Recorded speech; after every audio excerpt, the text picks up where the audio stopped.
E aí pessoal, sou o Heráclito e vamos continuar aqui com a nossa série de vídeos sobre a clínica junguiana. Na realidade, sobre temas relacionados à clínica junguiana. E hoje a gente vai falar sobre uma coisa que eu acho muito importante: o abandono do Jung do método freudiano de associações livres.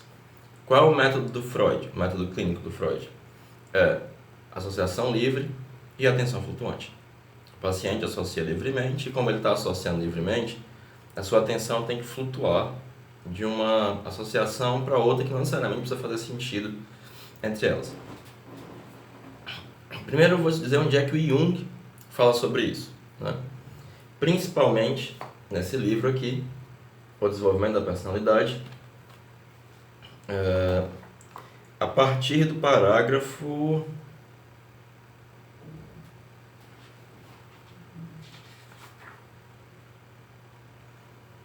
160. A partir do parágrafo 160, mas mais especificamente a 161, 160 e 161, ele vai falar dos motivos epistemológicos do abandono das associações livres, né? Esse livro aqui, Desenvolvimento da Personalidade, volume 17 das Obras Completas. Esse texto ele foi publicado em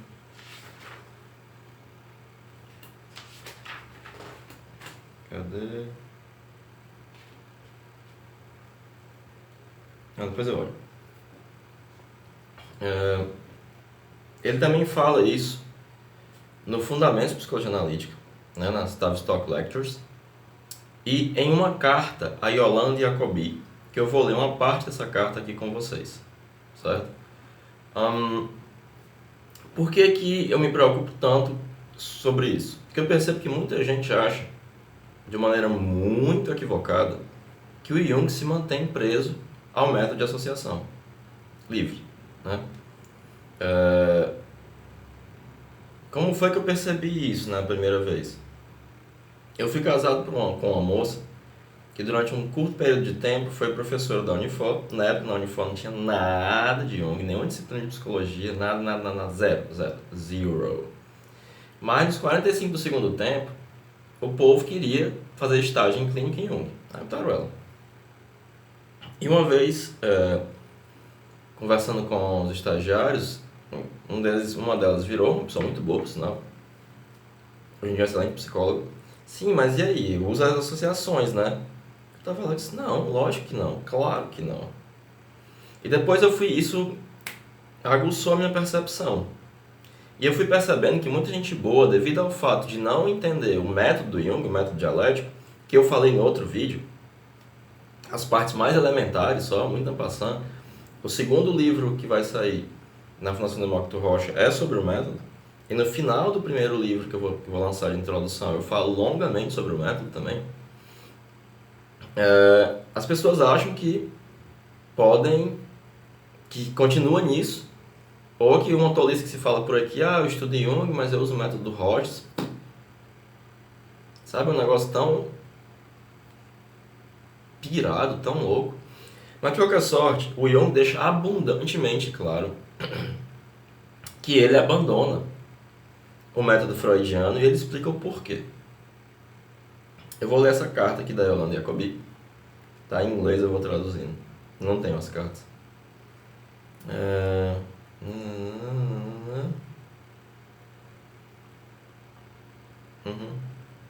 Assim, ainda tenho 2 pontos que saem.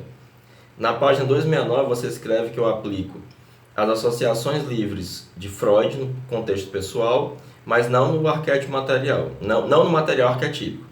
Que até um dos caras famosinhos aqui do Jung, que ele repete essa besteira da Jacobi. Que é o nome dele? Não lembro. De que só no material arquetípico você usa o método de amplificação e no material pessoal de associação. Gente, o pior é que eu vou descobrindo de onde é que o povo tira as besteiras, né? Não é do Jung. Não é do Jung. Jung pede para corrigir, né? Ele fala: eu não uso associações livres de forma alguma, pois é um método não confiável de chegar ao real material onírico, né? E aí ele vai contar a história de um amigo, da mesma que ele conta no Fundamentos, né? Que estava numa jornada pela Rússia, um colega psiquiatra, e aí ele começou a observar placas em cirílico, né? E começou a se perguntar qual era o significado e começou a associar livremente. E por meio da associação, ele chegou a vários complexos dele, né? Ele diz, nesse caso, dá para ter muita certeza que os complexos do Sr. X, eles não botaram o nome aqui, não foram sonhados por meio dessas placas em cirílico, né? A associação livre vai sempre chegar nos seus complexos, mas isso não significa que eles são tudo sobre o que o sonho significa. No processo de análise dos sonhos, eu procedo de uma forma circunambulatória, levando sempre em consideração a sabedoria talmúdica que diz que o sonho é a sua própria interpretação, né? Isso é muito importante. Então você tem aqui essa carta do Jung, em que ele fala que o método de associações não é um método confiável, que ele não usa de forma alguma, e que a história da Jacobi, de que no material pessoal ele usa o método freudiano de associação livre, e no material arquetípico o método propriamente filológico, né, o método sintético hermenêutico, a amplificação, é um equívoco que o próprio Jung corrigiu, né? Mas, neste livro, ele vai fazer uma explicação epistemológica muito importante, explicando os porquês deste abandono. Eu também recomendo, no volume 8, Natureza da Psique, a discussão dele sobre esse in anima e realidade psíquica, para se entender melhor esse abandono. Mas, vamos lá, o que é que ele vai dizer, né? Eu vou até acompanhando aqui pelo próprio livro. Ele começa uma discussão sobre os métodos. O Jung não tem método. Filhote. Menos. Porque ele vai dizer o seguinte, a psicologia analítica, né? Ele até começa na nossa psicologia, e aqui ele já chama de psicologia complexa, né? Ele acabou desgostando do termo psicologia analítica, que me desgosta também, eu prefiro psicologia complexa. Por isso que o povo não sabe o que é psicologia complexa, eu falo psicologia junguiana. A psicologia do Jung, ela vai considerar o homem tanto no seu estado natural quanto no estado modificado pela cultura, né? E aí ela nunca pode perder de vista os dois pontos de vista, o biológico e o espiritual. Por que ele diz isso? Porque mais adiante ele vai dizer que a psicologia não é puramente uma ciência da natureza, mas ela é também uma ciência do espírito. Mas ela meio que começa sendo uma ciência da natureza porque ela começa sendo uma psicologia médica. Ela vem da psiquiatria. E isso traz uma grande vantagem, que é justamente a adoção do método fenomenológico.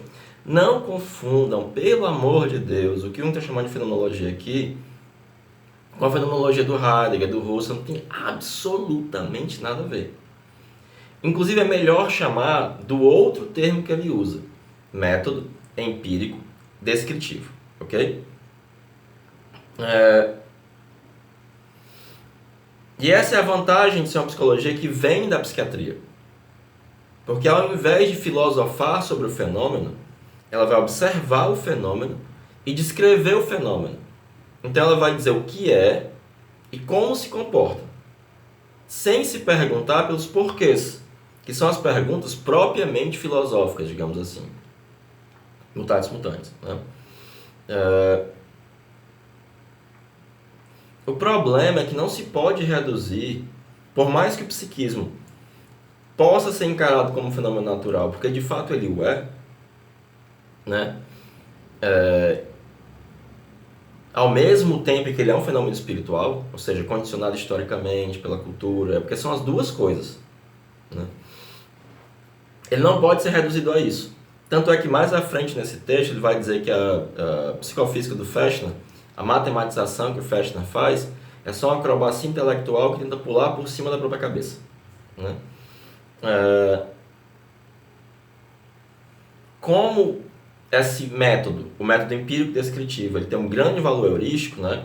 Ele vai fornecer uma série de conhecimentos que até então tinham permanecido desconhecidos. Porque vai se adotar uma postura empírica, ao invés de uma postura racionalista, filosófica, entre aspas, né?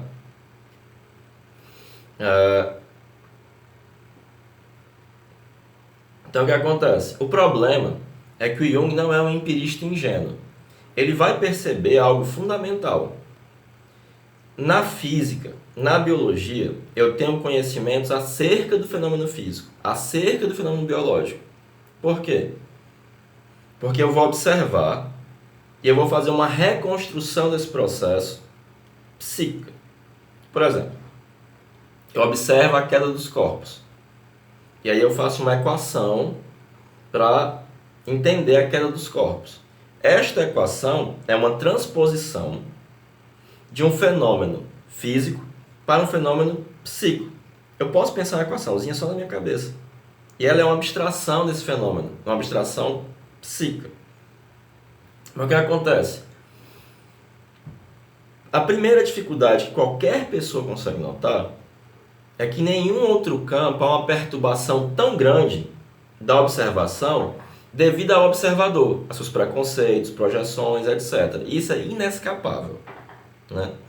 Mas o Jung aprofunda ainda mais isso, o buraco é muito mais embaixo, né? O que acontece?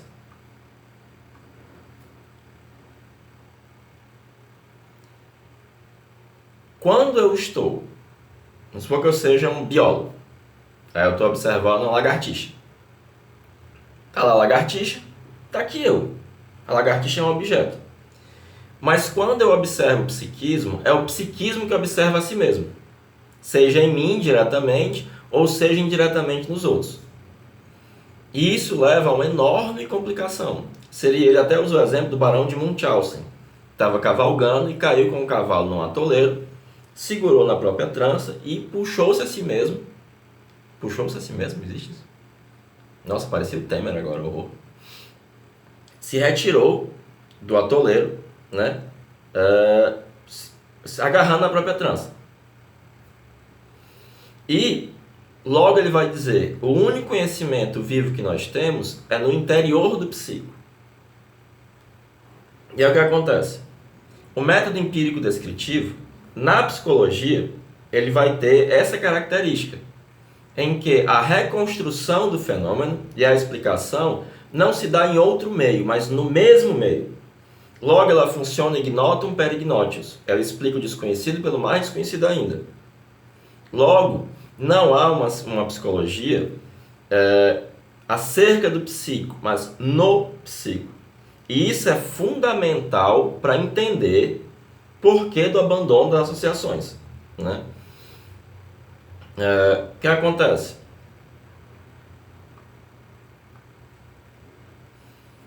O médico ele vai refletir o psíquico no psíquico, né? Mas de certa maneira ele ainda se enquadra, né? Como uma ciência da natureza. Em alemão, Naturwissenschaft, né? A diferença é que a reconstrução, né, o conhecimento e explicação se dá no mesmo meio. E aí, ele usa até o seguinte exemplo.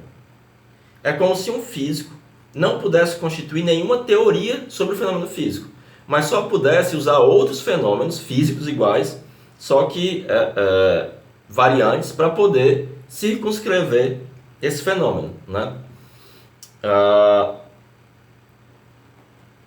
Agora entra em pauta o porquê do abandono das associações livres, né? Veja, eu só tenho um conhecimento no psíquico. A própria teoria é um conhecimento psíquico, um fato psíquico. Eu estou explicando um fato psíquico por outro fato psíquico. Eu observo e reconstruo no psiquismo com o psiquismo. certo? E aí o que acontece?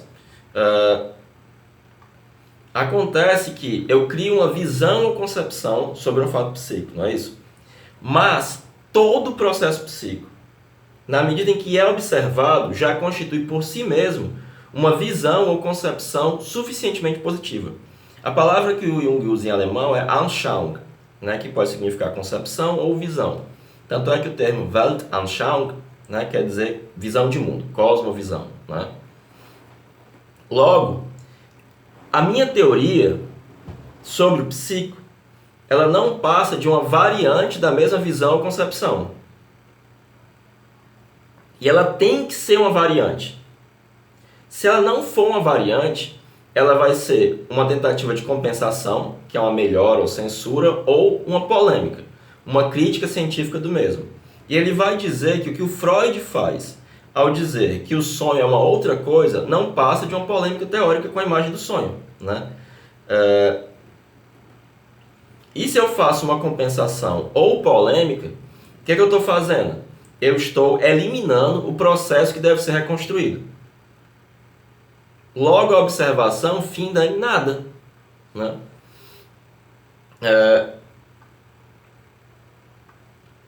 E aí é o seguinte, ele vai usar esse exemplo. Né? Eu sonho com um leão. A interpretação correta, ela só pode estar orientada para o leão.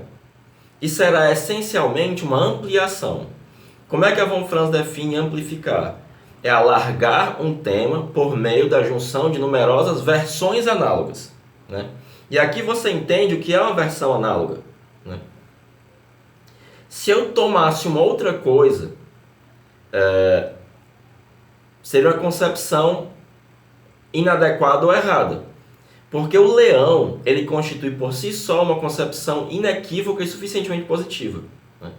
Logo,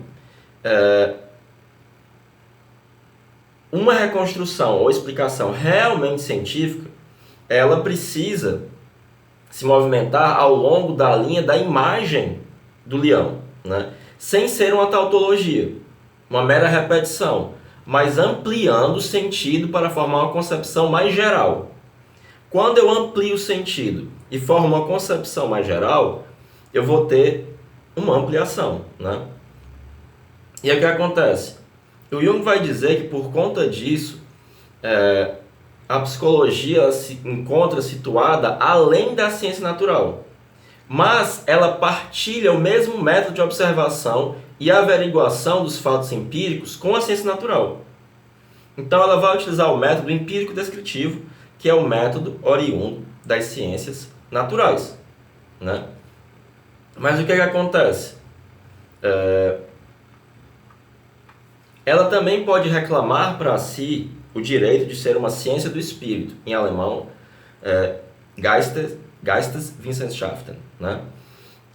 Por quê? Porque todas as ciências do espírito têm seu campo de atuação dentro do psíquico. Né? E aí ele vai dizer que o espírito é um fenômeno psíquico. Mas ainda nas ciências do espírito, a psicologia representa uma exceção. Quando você compara, por exemplo, com o direito, a história, a filosofia, a teologia, etc. Porque elas estão caracterizadas e delimitadas entre si pelo objeto próprio de cada uma delas. E esse objeto é uma região do espírito que é delimitada por um conceito. Né? E aí é que um vai dizer, nós somos médicos também. Nós não podemos delimitar arbitrariamente o campo fenomenológico por conceitos.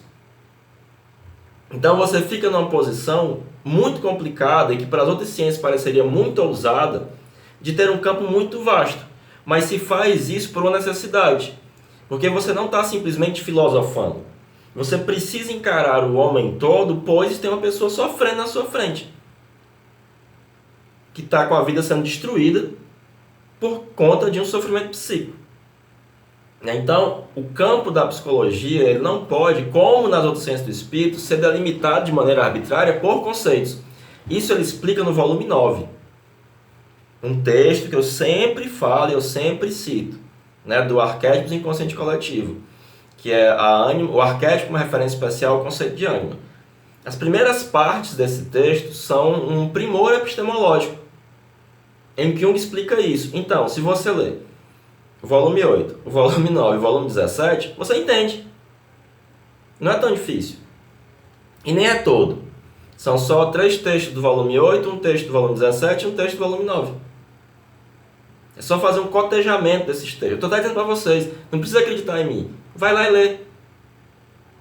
Não precisa, porque eu é... Não. Vai lá e lê. Né? E o que acontece?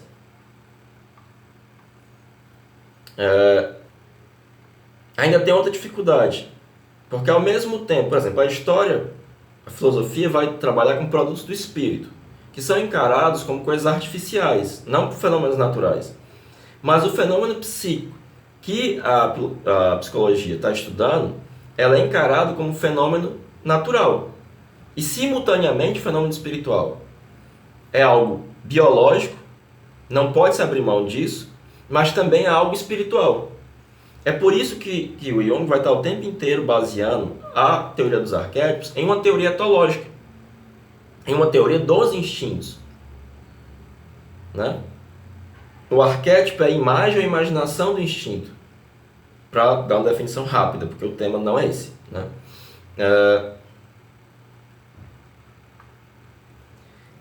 E aí, ele vai dizer, eu cito, né? Abre aspas.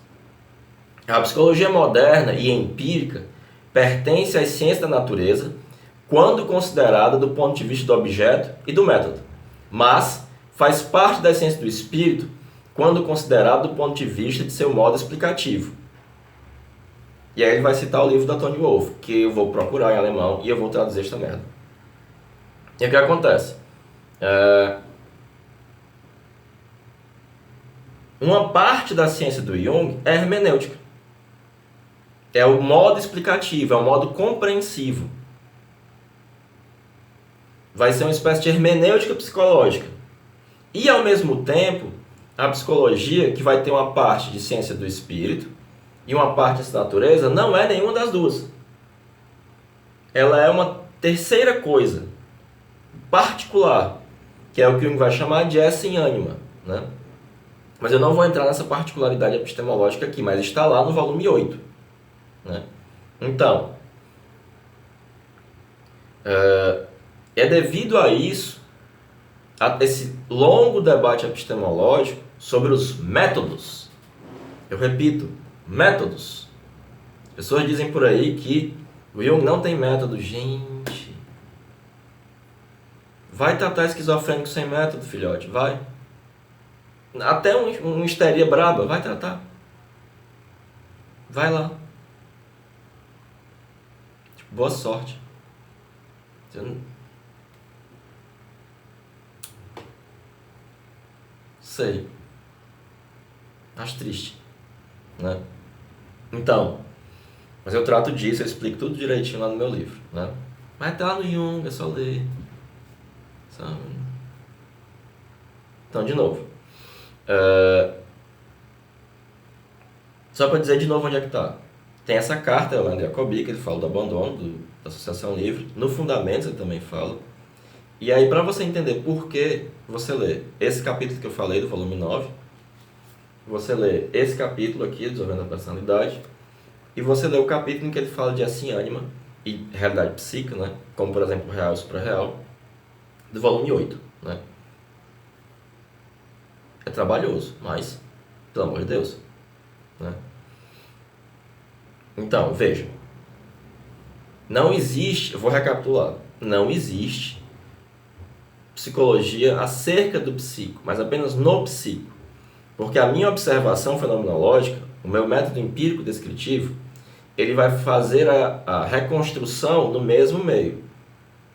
E eu vou criar uma visão ou concepção, Anschauung, acerca de um fenômeno psíquico. Mas, enquanto fenômeno psíquico, ele já é uma visão ou concepção suficientemente positiva. Logo, o meu processo de reconstrução tem que ser uma variação do mesmo fenômeno. Do contrário, ele será uma compensação ou polêmica que vai destruir o fenômeno que estou tentando reconstruir. Mas ele não pode ser simplesmente uma tautologia, uma repetição. Mas ele tem que ser uma ampliação. para criar uma concepção mais geral através dessa ampliação, que amplificar é alargar um fenômeno por meio da junção de numerosas versões análogas, por isso que são versões análogas, e aí, com essa concepção mais geral, eu tenho um contexto que permite que eu tenha um fenômeno complexo antes desconhecido e agora um fenômeno complexo conhecido. Eu sei que parece meio complicado, mas não é, né? E é por isso que os lacanianos vão dizer que o Jung é imaginário.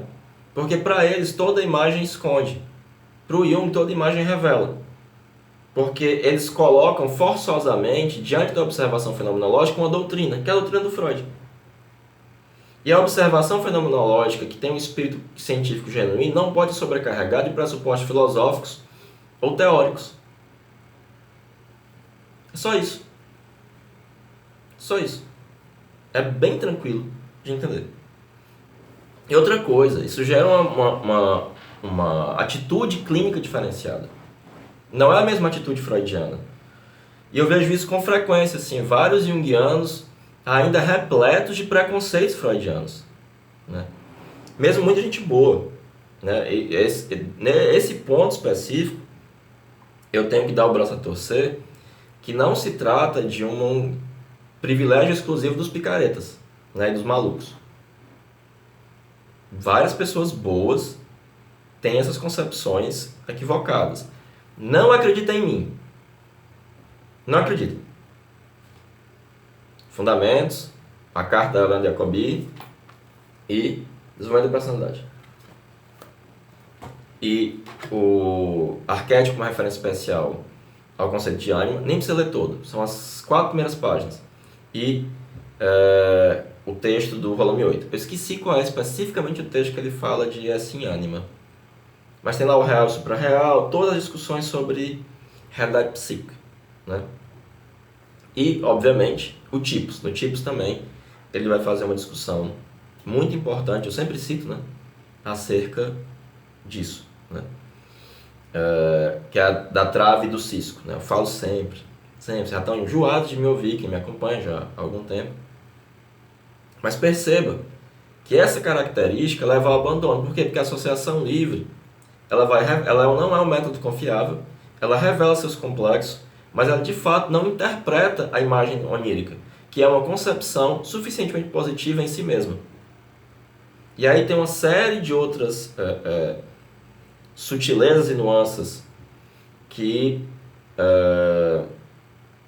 ficaria um vídeo extremamente longo se eu fosse tratar de todas elas, mas eu meio que já pontuei algumas delas nos vídeos anteriores, né? Então, devido a essa característica, o que o Freud faz é uma polêmica teórica, que ao invés de amplificar, substitui o fenômeno por outra coisa, né? Eu repito isso sempre para os meus alunos, porque se você não entende isso, muita coisa vai por água abaixo, muita coisa mesmo. Essa é uma compreensão fundamental, e a incompreensão disto leva a problemas práticos enormes, porque essa discussão ela mira em algo extremamente prático.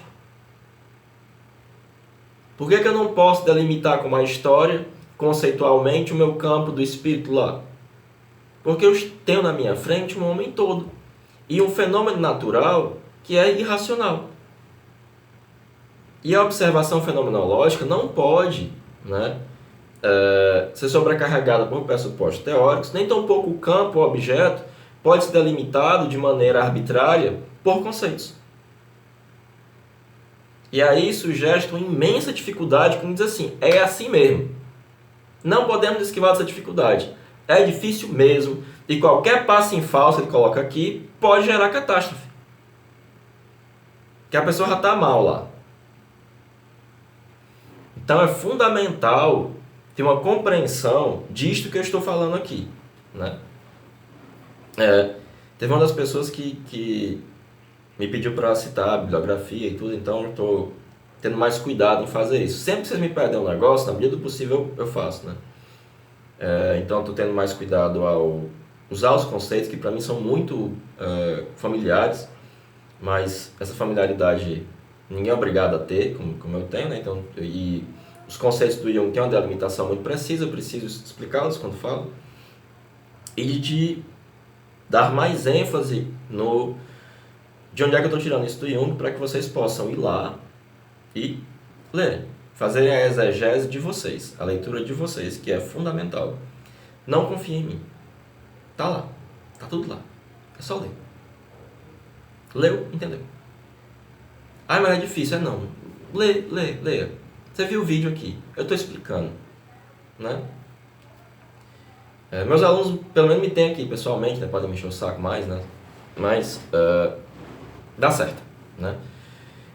Isso é fundamental. Porque, do contrário, a eficácia, né, do método, e Jung tem um método, chama-se método dialético, né, se perde. E aí eu fico à mercê de boa vontade a casos felizes, como o próprio Jung fala. Né? E a seara em que as pessoas que vão analisar outras pessoas se metem é uma seara muito perigosa, muito difícil e que, como o próprio Jung fala nesse texto, requer muita coragem. Se você é frouxo, não se meta com isso. Vai fazer outra coisa. É simples. Frouxo, não. Requer coragem, requer comprometimento moral. Bom, eu acho que era isso. Né? Eu espero que vocês tenham compreendido. Né? Recapitulando de novo. Eu faço uma observação empírico-fenomenológica. Mas diferente da física ou da biologia, a reconstrução não se dá em outro meio. Não é acerca do psico, mas no psico. Logo, a psique observa a própria psique. E eu vou construir um fenômeno psíquico para explicar um fenômeno psíquico. Eu vou construir uma Anschauung, uma concepção ou visão. Mas o próprio fenômeno psíquico já é uma concepção suficientemente positiva. Logo, a concepção que eu vou fazer acerca dele tem que ser na mesma linha. E não pode ser uma mera tautologia, mas uma variação deste mesmo fenômeno que vai servir como amplificação. E vai ampliar e me dar algo mais geral. É isto. E as associações não são confiáveis. Elas não passam de uma polêmica teórica que procura substituir o fenômeno que eu quero descrever. Ok? Então, é isso. Né? Recapitulando. Onde ele diz que abandona as associações? Na carta, Helena Jacobi, Fundamentos de Psicologia Analítica. Onde ele explica isso? Você tem que pegar 3 textos. Esse aqui, estou vendo a personalidade. Começa no parágrafo 160. É o texto... É um texto enorme. Era. Logo o primeiro.